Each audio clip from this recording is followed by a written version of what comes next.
Welcome to Comics Bazaar, the channel of comics commentary and arcana.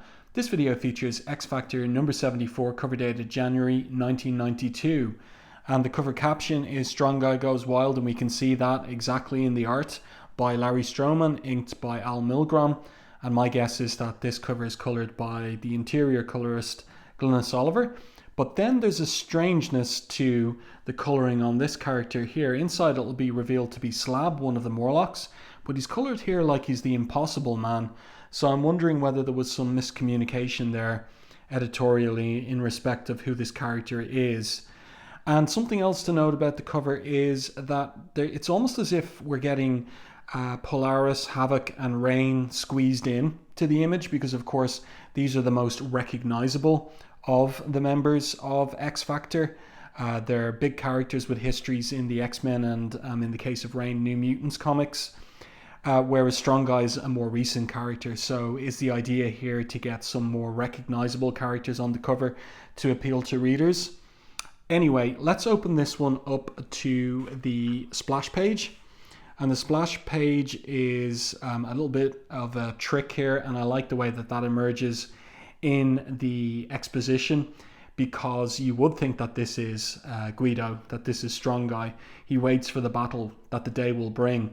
At the end of the previous issue, the mysterious villains that are pulling the strings behind things since X Factor 71 indicated that they were going to target Strong Guy next.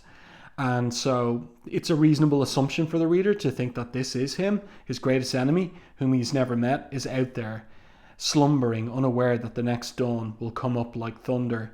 His greatest enemy, the member of X Factor, known as Strong Guy. Bet you thought this was Strong Guy. And I like the little kind of hand coming out of the caption here, pointing at the figure in silhouette. That's nice. Nice guess, Exophile. So the creative team here: Larry David, I've made that mistake before. Peter David, writer. Pencils by Larry Stroman, inks by Milgrom, lettering by Michael Heisler, and colouring by Glynis Oliver. And the title of this particular story is Politically Incorrect. And let's see how the story proper opens after that splash page. So it opens at night, and we have a scene here set at Guido's mansion, where some members of X Factor are staying. And here we have, this is pretty funny, we've got Guido himself hanging upside down, much like Michael Keaton in the 1989 Tim Burton Batman movie. And he's even dreaming of Kim Basinger, here saying, "We just met. Yes, I did see 9.5 weeks. Why? Oh geez, right here." So only readers who would have seen 9.5 weeks with Mickey Rourke would know what is implied by this particular piece of dream dialogue. Lorna Dane, her dreams haunted by a white-haired figure clad in purple and red, merely moans softly. So of course, in continuity, Magneto has recently died in X-Men number 3, and Polaris, it is implied, is dreaming about Magneto.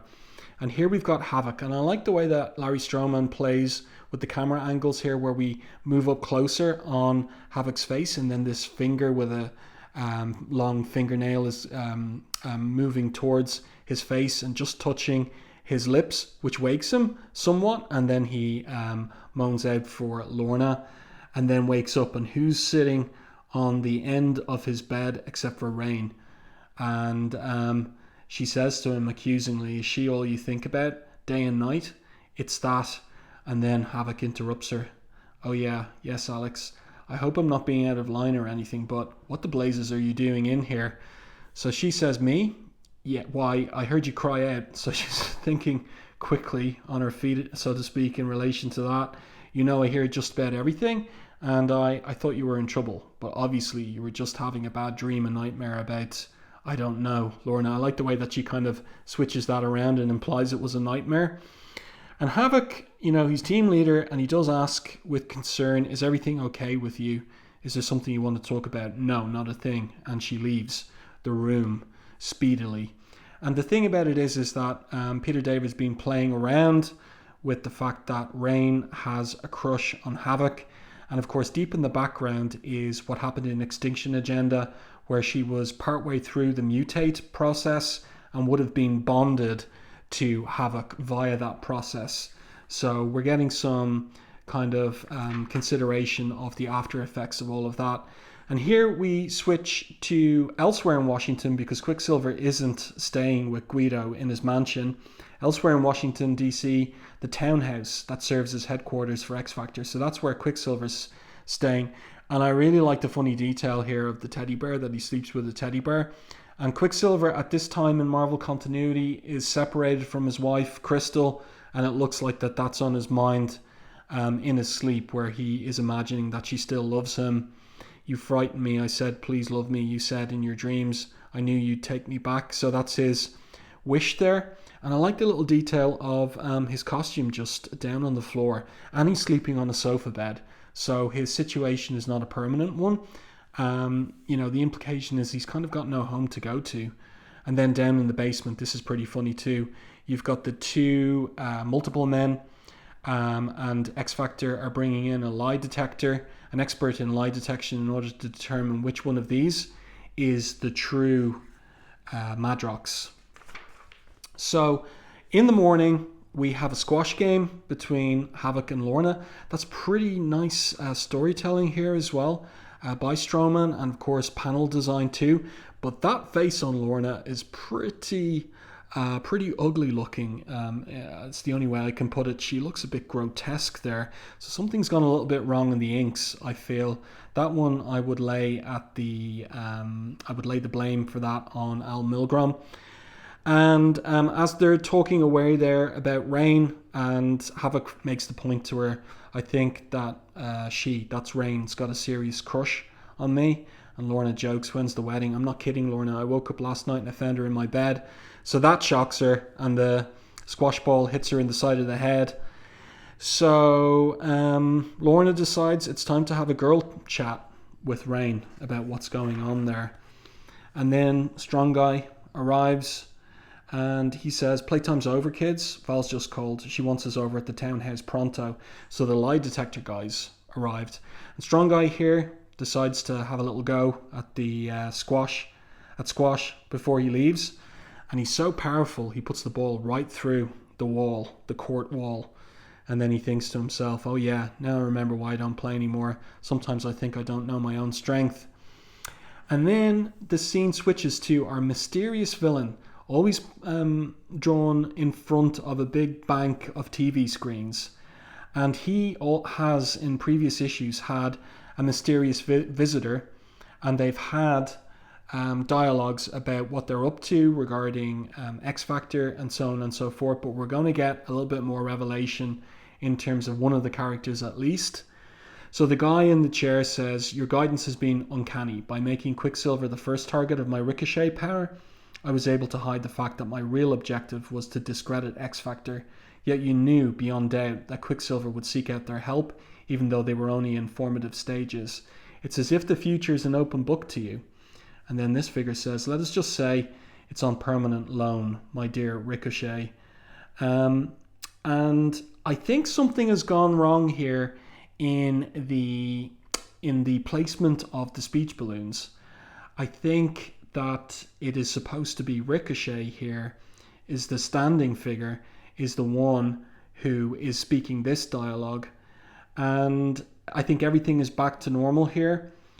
But this little diamond shape, this red diamond shape on the forehead of this character, and the little flash of the eye and the shape of the head as well, should have readers thinking of Mr. Sinister if they're familiar with the character. So he says to this guy here, he says, of course, Senator, actually I had an appointment across town anyway. So now it's revealed that one of the men is a US state senator, and here we have him coming into apparently his apartment, and his wife and child are there, and there's a housemaid, and it's all revealed that he was up working late in his workroom, night and day. And in the workroom is this character. It's just a little bit unclear in the art who's who across these three panels until the final panel. So that is something that we'll get, ironed out in the next issue when we have a full reveal of who this is. So it's like a perfect family scene, like the wife makes the point that he crawled into bed at 1 a.m. after working late, and his daughter says to him, "What are you going to do today, Daddy?" And he says to her in reply, "Say some things I hope the president will listen to," when someone reads them to him slowly. And that's a little joke at George Bush's expense, from Peter David in the dialogue. And then the child says, "Daddy, are you going to be president someday?" "I'm working on it. I'm working on it." Okay, so there's an implication there that his alliance with this mysterious figure is concerned with a plot to become president. So now we're back with X Factor in their townhouse, their headquarters in Washington. I like this panel. This is a very detailed panel with pretty much all of X Factor in the panel. We've got Quicksilver, just a side profile, three-quarter profile of his face there. That's a nice drawing of Rain as well. And in the dialogue here, we see that she is trying to maintain a human form. And Strong Guy makes the point, "Your look keeps changing." And she says, "I've been experimenting. I try to get as close to human as I can without reverting to a docile feather brain." So that's interesting. So when she is in her wolfsbane form, she's more wild. And when she gets towards that human form, the one that long-time readers would be familiar with from New Mutants, she becomes, in her own words, a docile feather brain. So she's trying to maintain, it looks like, a halfway point there. And then we have the arrival of the lie detector expert, who happens to be Val Cooper's ex-husband. And there's a funny little bit of dialogue here where let me just find it. Where is it? Let me see. Oh yeah, it's over here. It's on this particular page. So the ex-husband rather says to Valerie Cooper, "You're looking good." And she says to him, so are you, Edmund. "You ever think about the old days?" he says to her. "Nope." "Yeah, me neither." I like that. That's pretty good. So then there's a communique for Val here, and a little in-joke again from Peter David, where the assistant is called Baldrick, just like the character from the BBC comedy Blackadder, the Blackadder series. So that's a little Peter David joke there. And she reads the communique. "We've got a problem at the Washington Monument. A lunatic has some people trapped at the top, and he's threatening to kill them all unless he gets what he wants." So now we've got this big anchor image of Strong Guy, and he says, "Oh yeah, and what does he want?" Well, he's got also, it's funny, he's got a big X on his t-shirt here as well, and he is the target of this character atop the Washington Monument here. It's a nice establishing shot for this particular landmark building, or structure rather. And here he is atop. It's rather like King Kong. "Strong Guy, I'm calling you out. I want you. Or this meat dies very, very soon." So in his huge hands, he's got some civilian characters. And we've got the police arriving, and they're looking for the SWAT team. And now we get, for the first time, a look at X Factor's transport. So they've got like this really cool flying car, obviously designed by Stroman. And one of the cops says, "Looks like Speed Racer's car." So it does a bit. And now we're going to get a reveal on the next coming pages in terms of who exactly is calling Greedo out. I like this panel as well, with, again, most of X Factor there. And this little close-up on Quicksilver in the foreground. There's some nice work on his face. It gives him a very true-to-life looking face. And also, some of the point from the storyline is he's supposed to start looking a little bit older, which he does there in that particular panel. So Havoc, he's the team leader. He says, "Attention, all bystanders. I'm Havoc, leader of X Factor. We've been authorized to take charge of the situation." And Quicksilver makes a joke. With a leader named Havoc, you just know there's going to be trouble.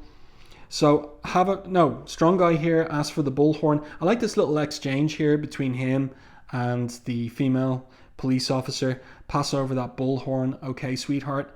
And she says to him, who you calling sweetheart, chump? Give me a break. Huh? It's 92 degrees out and my costume's riding up. I got enough problems. So he's on the bullhorn, the loudspeaker, loud hater, we would say in Hiberno English. And he responds to the guy, still in deep silhouette atop the Washington Monument. And he says, strong guy at last. And he jumps off the top of the monument, leaving these two guys in suits hanging by their fingernails from falling. This is a great little page here. We've got interesting storytelling device with these three panels, one on top of the other. And we've got the close-up on this figure's shoe coming towards us, and then he lands. And just on this page, you'd almost think that this was Juggernaut, given the colouring and given the huge size of this particular character. You might think it was Juggernaut, but it isn't. So Guido's here and he says, so, what's the deal with you, Cupcake? And look who it turns out to be. So it turns out to be Slab. And he says now he's a nasty boy. So formerly he was a Morlock. And the last time we saw him was on Mur Isle during the Shadow King saga. And it seemed like he was killed there in the course of that storyline. But apparently not. Here he is. And he seems to have a new allegiance. A nasty boy. And he says, I'm here to kill you. And Guido asks, any special reason? Why does a man climb a mountain? Masochism, says Guido. No, because it's there. This is between you and me, and no one must interfere. And Havoc asks, who are you to dictate terms to us? Me? Says Slab, I'm the one who planted the bomb in the monument. Okay, so things are complicated. Plot is getting complicated now. The plot's thickening. Me, I'm the one who planted the bomb in the monument. The bomb that I'll detonate by remote control, unless Strong Guy battles me. So they run, he runs at Guido. And this is nice storytelling as well. And here we go. We're into the fight scene on this particular page. A lot of black there, solid black that Larry Stroman is using. And I think I've said it in previous videos. I think he's been looking at some artwork by Mike Mignola from this period, and he's drawing a little bit on that. And I also have talked about how there is a Bill Sienkiewicz influence on Larry Stroman too, in some of the noodling that you get with people's hairstyles. Just a little bit of it there with Havoc's hair coming out of the top of his costume. So I like this. I like the action here where Slab grabs Strong Guy by the chest, it seems, and pushes him, slams him into some vehicle there, probably a police car or something like that. And so that's a nice page. There's banter between them, bantering dialogue.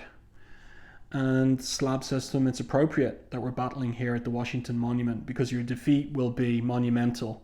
Okay, so it's a Peter David comic, and you got to have these Peter David style puns. And Strong Guy, though, and this is funny, like this is ironic. Strong Guy says, I hate puns, just as Slab lands on him. So Havoc here is watching in the background the fight, and he's determined as team leader to sort out this question of the bomb. So he asks Quicksilver, are you feeling up to a high-speed search? And Quicksilver gets it, check the monument and find the bomb. If any, you got it. So off he goes.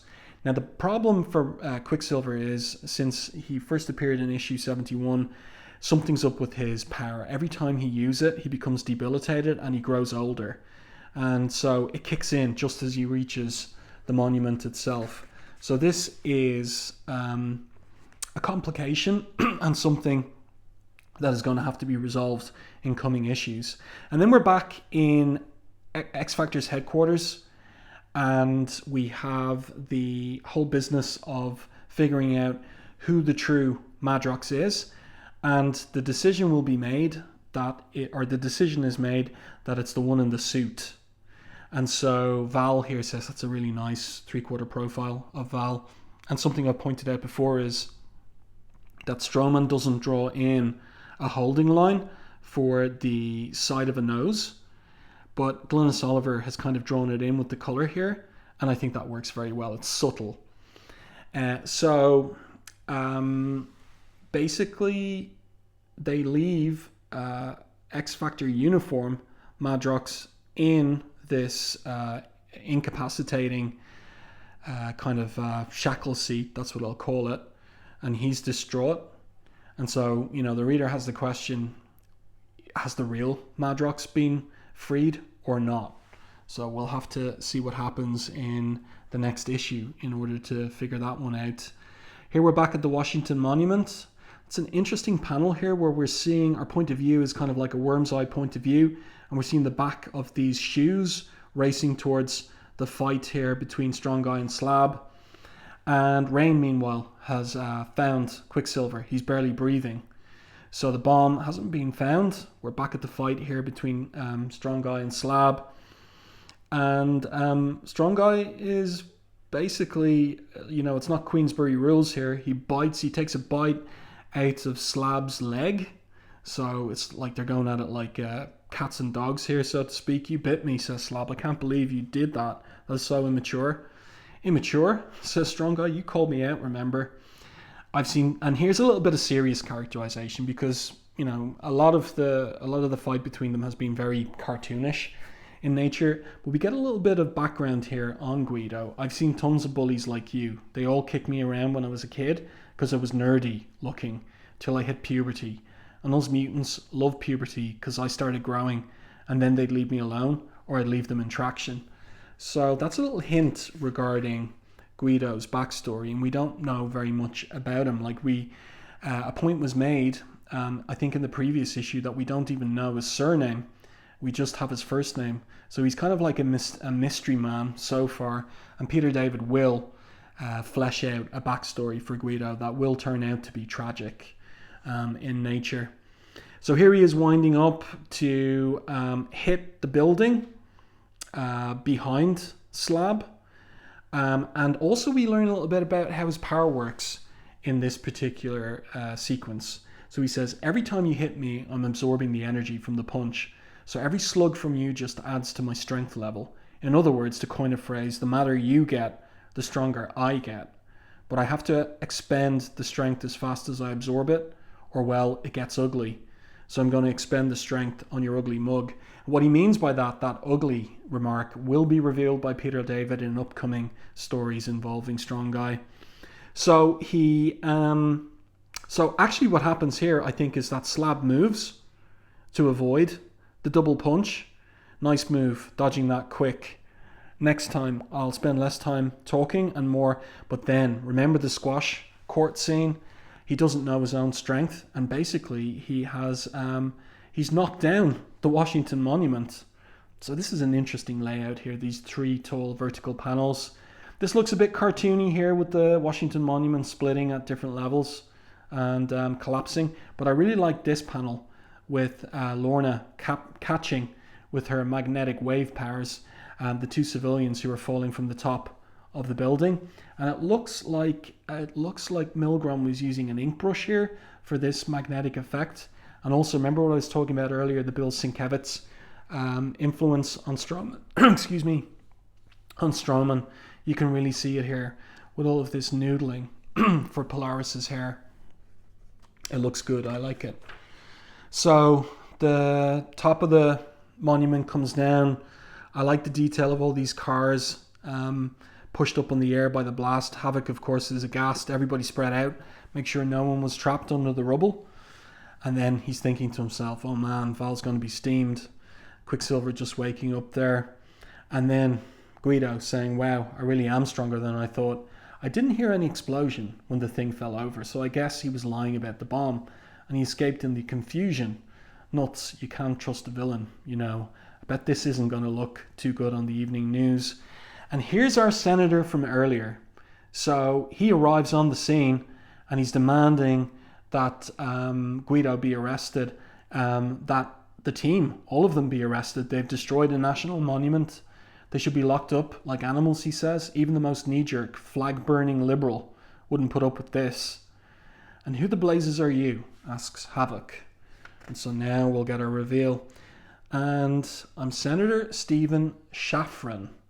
and you, my genetically challenged friends, because that's a term that strong guy Guido used in the previous issue, are about to choke down a 3-course helping of trouble. So politically incorrect is the title of the story, and this particular senator is implied to be very politically incorrect in terms of his allegiance with a supervillain. And that supervillain, look, it's all being flagged here. The next issue, a giant-sized finale that could only be called Sinister Maneuvers. So, yeah, like, it's Mr. Sinister in, that this guy is allied to. And the next issue is going to be a double-size one, or at least a giant-size finale. Because I did make the point when I was reviewing issue 71, the all-new, all-different X-Factor, like this new team, why didn't they get a double issue like X-Force did, like Adjectiveless X-Men did? Well, they're getting a double issue for number 75. So that is something to look forward to. And I do like the art here. I wonder, did Stroman use any photo reference for this face, or is he just doing it out of his head? But I like the rendering here. A little bit of cross-hashing there on the temple. And again, the way the hair is rendered, it looks very good. It's good stuff. So I do hope that you enjoyed this review and commentary on X-Factor number 74. Here in the letters page, we've got a double letters page, and everybody is delighted with issue 71. That's a nice little spot illustration of Polaris there by Larry Stroman, inked by Al Milgrom as well. Must be from his sketchbook for the new costume designs for the team, but it's very nice. Yeah, I do hope that you enjoyed this review and commentary on X-Factor 74. If you did, please like the video on YouTube. It really does help the channel. And if you haven't done so already, subscribe to the channel and stay tuned for more content like this.